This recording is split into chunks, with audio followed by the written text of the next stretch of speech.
something else that I really liked was the fact that we can say yay or nay to any load. And so we can say, I do not want to run in this area of the country.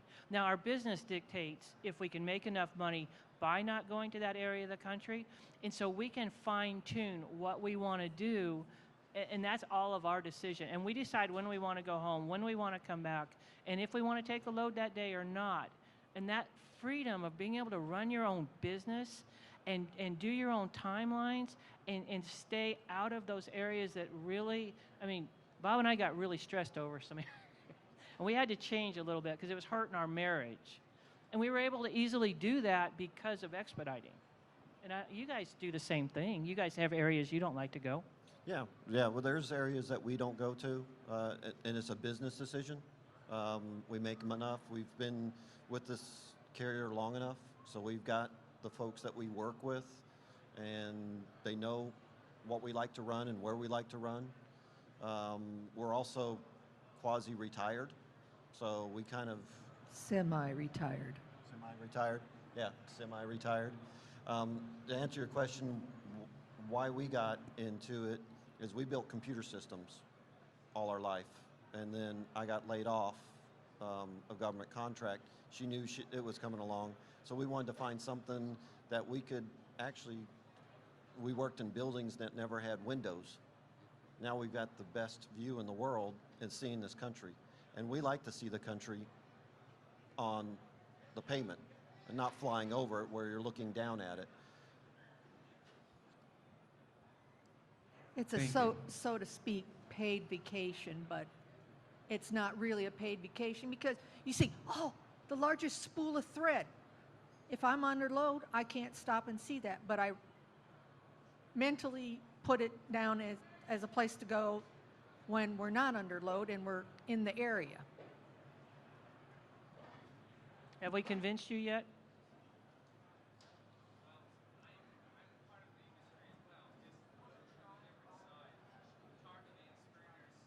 Box trucks.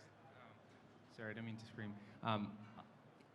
I didn't need the convincing. I just wanted to hear somebody else to speak on this side of the business because I am part of it.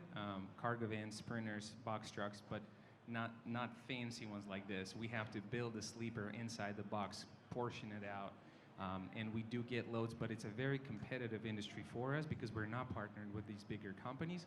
So I wanted to know what is it like to be working with these, bigger companies that provide you, a lot of the resources and provide you the jobs versus going and scouting for these jobs because it's very competitive for us. And so maybe that's something you convinced me on that explore this part of the this side of the industry that's out there with the bigger companies. How about you give us some stats? So how many axles do you have on the ground, and give us an income range, because that's the what's in it for me kind of concept. And I guess year to date, maybe how much you guys have been home and around. What was that, Vince? I didn't... Maybe you can do that with numbers. So how much you guys are getting for fuel mileage, and how much income you guys are making. Just ranges. So I really think the typical straight truck, which that's all I know. I don't know anything about cargo vans or tractor trailers in the Expedite. We're typically light all the time. Like Stephen and Sandy probably get around 10 and a half miles per gallon. They still get a fuel surcharge just like the tractor trailers do. So tractor trailers making 7 miles a gallon. We're getting 10 to 12 miles a gallon with a straight truck. You're talking $10,000-$15,000 a year more if you buy the same number of gallons of fuel and run the same miles as a tractor trailer that you're putting in your pocket. So we get better fuel economy, we pay less in tolls. The trucks by itself, if you don't buy a trailer as well, are more expensive than just buying a tractor. I guess unless you buy a big bunk tractor. But the taxes are cheaper. It's just so much cheaper less expensive, I shouldn't say cheap, less expensive to operate a straight truck than it is to operate a tractor trailer. You got less tires on the ground, you know, all the maintenance issues related that direction. So putting more money in your pocket running the same miles as a tractor trailer, in my opinion, you're going to do that with an Expedite truck. So on our truck, a little different from Bob and Linda's. They've got a twin screw truck, so they've got 3 axles on the ground all the time. We have a liftable axle, and so anything that we haul that's under 2,000 pounds, that lift axle's up. So that means we only have 2 axles on the ground. So that's less rubber on the ground, so our fuel mileage goes up. Right now, roughly our lifetime average on our truck is 11 miles to the gallon, and we've got 728,000 miles on it. So you take that number, what he was talking about, that of a big truck, what it gets over that, and the fuel surcharge, we typically do make money on the fuel surcharge. So, and our lifetime average cargo weight in our truck, and that's through 2 different carriers, has been roughly about 3,000 pounds, lifetime average of our freight. There's times that we go and we pick up 200 pounds of 2 pieces of medical equipment that weigh 200 pounds. So you're going down the road basically empty. So your fuel mileage is up. So what is the maximum weight you can haul? And the second question is, if you have a tailgate, you may or may not, in other words, have you ever been asked to pull a double with that? Okay, I got the first question, and it depends on the configuration of the truck. Like this truck right here is a 3-axle truck, so they can probably legally carry 17,000, but it also depends on how you plate the truck. If you plate the truck under 52,000 GVW, you don't have to pay the Heavy use tax. Yeah, heavy use tax, which it's only $800 a year. Last I heard, it was only $800 a year, but $800 is $800, and most carriers aren't going to ask you to put that much weight on a truck, on a straight truck. Most carriers on what they call a D unit, which is a 20-foot box, they're going to limit you to about 13,000 pounds.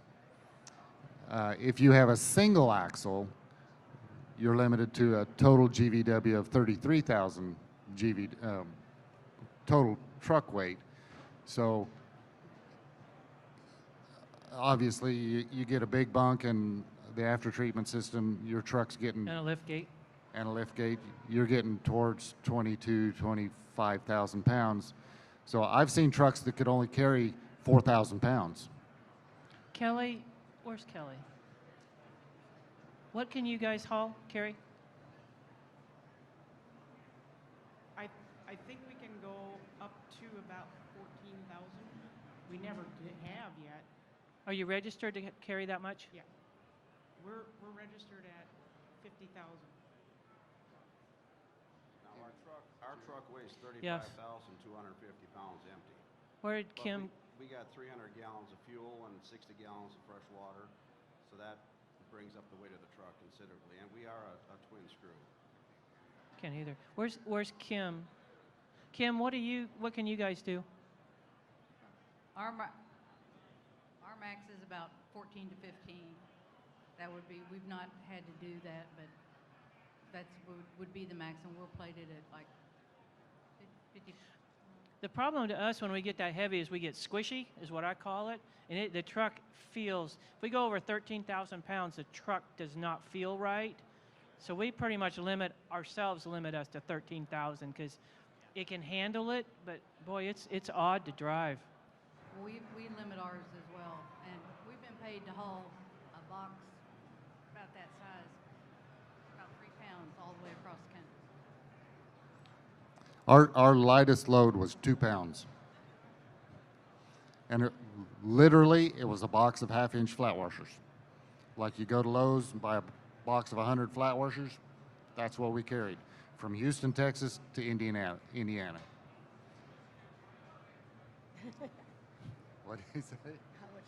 How much did you make off that 2 pounds? It paid the truck $1,200. You know, when they need it, they pay. It's just how expediting works. I was wondering, do you ever, like, take another load where you only got 2 pounds in the box? Can you put something else Vince, you're on going to have to it? repeat it. Just move it closer to your face. Oh, I was wondering, could you put some other freight on there where you only got a 2-pound box? Could you take 1,000-pound hazmat across with it, or at the same time? That really depends on your carrier and the agent you book with. A lot of, and it's up to the customer as well. If they allow that, yes, you can put multiple loads on the same truck, but a lot of, when they pay that kind of money, it's exclusive use. So what this shipper puts on, that's the only thing that goes on the truck until you get to the delivery. But there are other places where you can pick up 2 or 3 loads in a route and drop them as you go across the country. In our 10 years, we've only been able to do it once, or we've been able to double up once. That was it. But when you can do it, it is unbelievable how much it pays to do multiple. We've done it more times than they have, but each load pays the full amount. I mean, it is cool when it works out. Can you give them an idea per mile what you're making? An idea of what you're making. I think that's Per what mile? everybody wants to know. I think that's what they're trying to get. And that's where I'm saying it's. I don't even know what flat rate pays anymore. I don't know what it. Last I heard from the carrier we before, they were paying $1.30 a mile. Does that include fuel That surcharge? does not include fuel surcharge. Their fuel surcharge is based on the national, what the fuel surcharge is paying. So whatever that is $1.30 plus that is what they were paying. Plus it was only for the straight truck, so you didn't get the Yeah, they 18-wheel fuel surcharge. yeah they actually had it broken out, fuel surcharge for cargo van, straight trucks, and big trucks. On percentage, it's usually typically over $2 a mile and on up. I mean, it's when you're only going to move something 50 miles, it's astronomical what it'll pay. The shorter it is, the better it pays often. But it's usually over $2 a mile. I mean, without fuel surcharge. We had one load that paid $97 a mile, but it was only 6 miles. But that was still a good day. You know, back to that guy's 1 year to 5 years, you learn, even though it pays a lot per mile, you need to look at what time of day it comes in, because if you take that little bitty load that's only 10 miles and it paid $500, does it take you out of contention for a $3,000 load that only runs 2 days? So that's the thing, that's a learning curve in expediting, is how to make more money. That was the best question ever. Anybody else?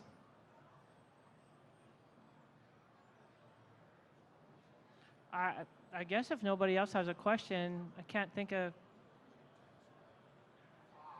what else you guys want to hear us talk about.